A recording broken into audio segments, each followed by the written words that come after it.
It's time for you to remember who you are. And if you can't remember who you are, it's time for you to create who you are.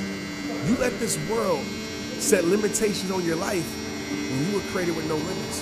You got to remind yourself who you were when your creativity had no prisons.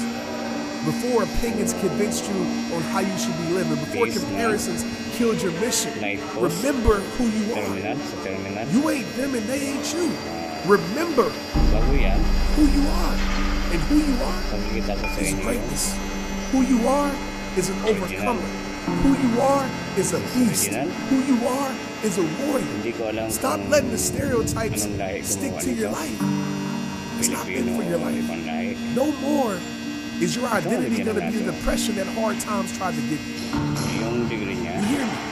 No more is your identity going to be the lack of confidence that comparison tried to give you. Sa degree nito yung nasa ilalim, pinakalock na yan. So kinuha na ko ng degree ko, 15 degree yun nakuha ko. So balik hindi siya ugma, ipapasok natin to ugma.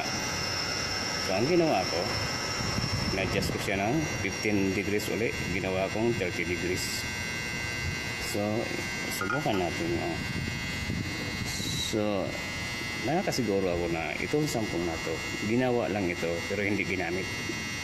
Kasi kung ginamit to, dapat napakinabangan to at na itama yung mali. So pasok natin to original.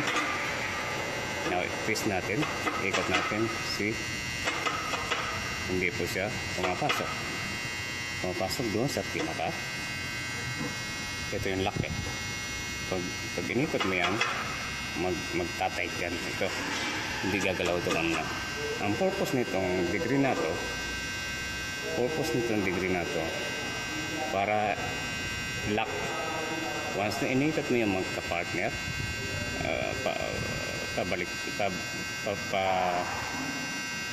pasalungat ng ikot, maglalak to. So hindi na ito kikilos. Purpose nito para madaling i-install, madaling tanggalin. Kasi nga light post lang ito eh. So kung magpapalit ng ilaw o may problema sa loob, connection. So ang purpose naman itong hole na to, sa floor, yung bolt. Ito lang naman may bolt. Pero itong partner na to, dalawang partner, walang bolt. Ito lang, mag-iisa lang lock para hindi tumikot-ikot yung naikot-ikot to na to. So itong sampung na to, not successfully make it. See? Not work it. Tama yung mga anak ko, tama itong mga ito, pero ang degree hindi pa. So ang ginawa natin, minodify ko yung degree. Ito na yung gawa ko, 30 degrees. So try natin ipasok kasi malulubat na yung ano ko, cellphone ko. So ipasok natin, no? Iikot natin. Ayan. So successfully lock. Now nakalock na po siya. See, nakalock na po yan. So ang gagawin na lang yan, ikot na lang para mahigpit ng gusto, tapos i-screw na lang para hindi gumalaw-galaw. So okay na po siya. Ayan, nag-stack up siya pagtanggal. So wala akong problema yan.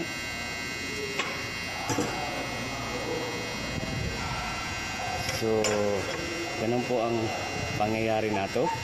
May sample siya pero hindi ugma yung degree. Kaya ang ginawa ko, trial and error. Muskila. So now, success. Alas. So magkabiyo sa akin ito ng amo ko. Ang sabi sa akin, isa lang kailangan. Yung malaman lamang ko sa supervisor namin, 30 peraso raw yata to. Ibig sabihin production Production ang gagawin ko nito. Sa 30 pesos na to, tingnan matrabaho yan. Ilang operation kailangan mong gawin dito. Tapos gagawa ka ng 30 pieces.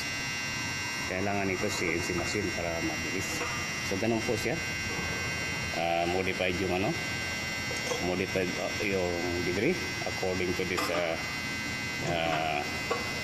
not successfully sample.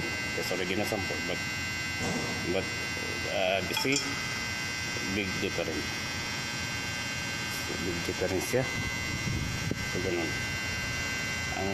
Itong tabako, dalawang degree paharap, isang degree pa side, pag ganun, kababayan, tapos naman pababa sa harap, kasi yun nakadegree doon. Tapos ang purpose nito yung lock. So ganun lang pong ginawa ko rito, trial and error na makuha yung tamang degree, kasi hindi ko madaling kunin ang degree nito. Kaso pumunta ako sa ibang department, walang epoxy lang lalagay dito, patitigasin epoxy. Pag binaklas epoxy doon, makukuha ang tamang degree nito. So ganun, kaya ang ginawa ko na lang trial and error hanggang sa makuha ko yung 30 degrees. So ganun po siya. Maraming salamat po. Ayan po siya, pinaghirapan ko. Ayan, thanks.